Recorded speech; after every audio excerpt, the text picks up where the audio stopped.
कधी कधी आपण काय करतो, शब्दशः एखाद्या गोष्टीचा अर्थ घेतो आणि बऱ्याच वेळा आपलं इथे चुकतं आणि आपण वेगवेगळ्या प्रकारचे समज, वेगवेगळ्या प्रकारचे ग्रह आपल्या मनामध्ये, आपल्या डोक्यामध्ये करून घेत असतो. तर बघा, योगनिद्रा म्हणजे विश्रांती नसून दिव्य ध्यानाची अवस्था आहे. जसं एखादा योगी बाहेरून आपल्याला पूर्णपणे शांत दिसतो, पण त्याचं मन हे पूर्णपणे जागृत असतं, तसंच भगवान श्रीहरी विष्णूंचं असतं.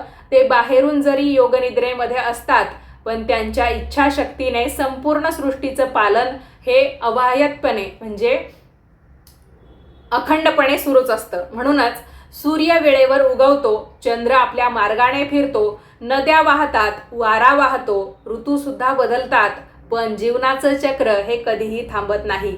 मंडळी, आता तुम्ही विचाराल, मग भगवानांनी आपल्या योगनिद्रेसाठी किंवा विश्रांतीसाठी हे 4 महिनेच का निवडले?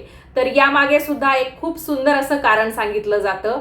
आषाढ महिना सुरू झाला की चांगल्यापैकी किंवा बऱ्यापैकी पावसाळ्याची सुरुवात होते. त्या अगोदर कधी पाऊस पडतो, कधी ऊन असतं, कधी खूप वारा वाहतो, पण पाहिजे तसा पाऊस पडत नाही. तर मग पूर्वीच्या काळी काय होतं, रस्ते नव्हते, वाहनं नव्हती, साधू संत ऋषीमुनी संपूर्ण भारतभर पायी भ्रमण करत असत. ते गावोगावी जाऊन धर्माचा प्रसार करत असत, लोकांना ज्ञान देण्याचं काम करत असत आणि ईश्वर भक्ती सुद्धा शिकवत असत. पण पावसाळा सुरू झाला की जमिनीवर असंख्य लहान जीव निर्माण होत. मुंग्या, किडे, किड्यांची अंडी, गवतामध्ये राहणारे सूक्ष्मजीव. अशा काळामध्ये सतत प्रवास केला तर नकळत असंख्य जीवांचा पायदळी नाश होऊ शकतो. तर जीवहिंसा टाळण्यासाठी म्हणून ऋषीमुनी 4 महिने हे एकाच ठिकाणी राहू लागले, वास्तव्य करू लागले. याच काळामध्ये ते जास्तीत जास्त जप करायचे, ध्यान करायचे, शास्त्रांचं अध्ययन करायचे आणि लोकांना धर्माचं शिक्षण द्यायचे. हीच पुढे चातुर्मासाची परंपरा बनली आणि या परंपरेला अधिक पवित्र स्वरूप देण्यासाठी अशी श्रद्धा निर्माण झाली की याच दिवशी भगवान श्रीहरी विष्णू योगनिद्रेमध्ये जातात.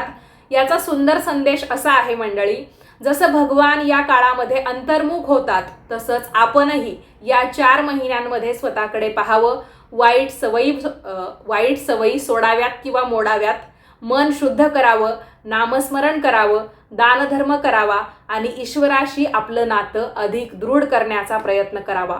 म्हणूनच चातुर्मास हा केवळ देवांच्या योगनिद्रेचा काळ नाही, तर भक्तांच्या आत्मजागृतीचा काळ मानला जातो.